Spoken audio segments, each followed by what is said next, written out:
আসসালামু আলাইকুম। আমার মতো হয়তো অনেকের মনে একটা প্রশ্ন ঘুরপাক খাচ্ছে। এই অন্তর্বর্তী সরকারের পক্ষ থেকে যে জানানো হয়েছে আগামী ফেব্রুয়ারির প্রথম সপ্তাহে বাংলাদেশে জাতীয় নির্বাচন হবে, সেই নির্বাচনটা কি আদৌ হবে? আর সেই নির্বাচন যদি ফেব্রুয়ারিতেই হয়, তাহলে নির্বাচন কমিশন কেন এখন পর্যন্ত তফসিল ঘোষণা করছে না?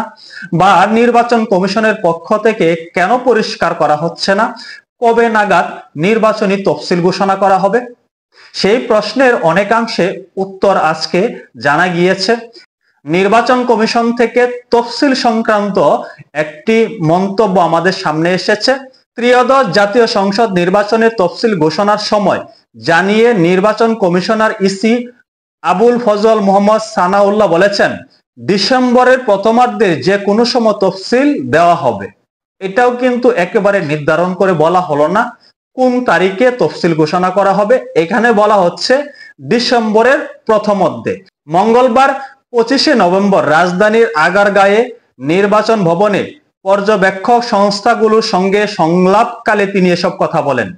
আগামী জাতীয় সংসদ নির্বাচন বাংলাদেশের ইতিহাসে সবচেয়ে স্বচ্ছ হবে উল্লেখ করে সানাউল্লাহ বলেন, নির্বাচনের প্রক্রিয়া যে কোনো ধরনের ব্যত্যয় ঘটানোর চেষ্টা করলে তাকে ন্যূনতম ছাড় দেওয়া হবে না।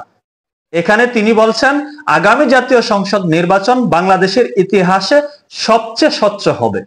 এখানে কিন্তু প্রশ্ন আছে, নিরপেক্ষতা বজায় রেখে এই অন্তর্বর্তী সরকার বা এই বর্তমান নির্বাচন কমিশন আগামী জাতীয় সংসদ নির্বাচন স্বচ্ছ করতে পারবে কিনা? কারণ নির্বাচন কমিশনের প্রধান কমিশনার তিনিও কিন্তু বলেছেন আগামী জাতীয় নির্বাচনটা হবে একটি জটিল নির্বাচন, অনেক চ্যালেঞ্জ আছে, সেই চ্যালেঞ্জ মোকাবেলা করেই নির্বাচনের ব্যবস্থা করতে হবে। অন্যদিকে অনেক রাজনৈতিক বিশ্লেষকরা মনে করছেন আগামী জাতীয় সংসদ নির্বাচনটা হবে বাংলাদেশের ইতিহাসের সবচেয়ে ঘৃণিত একটা নির্বাচন।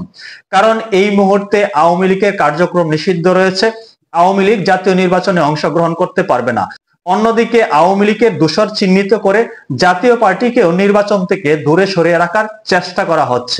এখন বাংলাদেশের অর্ধেক জনসংখ্যাকে ব্যতি রেখে বা 40%, 45% জনগণকে বাহিরে রেখে যদি একটা নির্বাচন হয়, সেই নির্বাচনটা ঐতিহাসিক কিভাবে হবে? ইতিহাসের সবচেয়ে স্বচ্ছ নির্বাচনটা কিভাবে হবে? তবে ভোটারদের যদি স্বাচ্ছন্দ্যে ভোট দেওয়ার ব্যবস্থা করা হয়, সেটাকে একাংশে স্বচ্ছ বলা যেতে পারে। তবে সেটা কিন্তু গ্রহণযোগ্য হবে না বলে রাজনৈতিক বিশ্লেষকরা মনে করছে। তদুপরি মূল কথা হলো, যতটুকু মনে হচ্ছে নির্বাচনী ট্রেন চলতে শুরু করেছে। আগামী ডিসেম্বরের প্রথমার্ধেই তফসিল ঘোষণা করা হবে এমনটি জানিয়েছে নির্বাচন কমিশন। তবে হয় কিনা নির্বাচন কমিশন আগামী ডিসেম্বরে তফসিল ঘোষণা করে কিনা, এটা কিন্তু যতক্ষণ না পর্যন্ত ঘোষণা করা হবে ততক্ষণ পর্যন্ত এটা নিয়ে সন্দেহ থাকবে। সকলে ভালো থাকবেন। আল্লাহ হাফেজ।